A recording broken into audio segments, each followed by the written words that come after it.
কি ভাবছেন? এই যে বাঁশি আমি কেমন করে বানিয়েছি এই ভিডিওতে আমি দেখাতে যাচ্ছি, দেখতে থাকুন।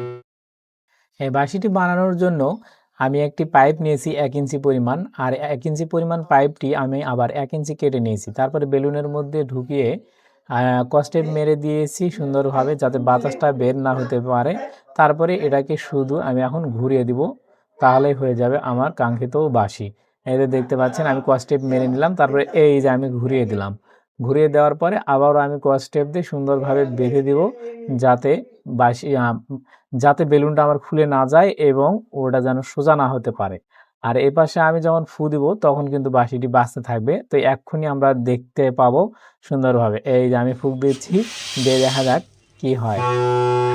এই যে অসাধারণ আওয়াজ হচ্ছে কিন্তু আমি দেখতে পাচ্ছি। আর আমাকে অনেক হাসি পাইছিল এই ভিডিওটা বানানোর সময়। তো হচ্ছে বাজনাটা দেখে অনেক হাসি পাইছে। কেমন লাগলো আপনাদের অবশ্যই কমেন্টে জানাবেন ভিডিওটা। আশা করি অনেক ভালো লেগেছে। আর অনেক সাউন্ড হচ্ছিল কিন্তু সেটা আমি বলে বোঝাতে পারবো না।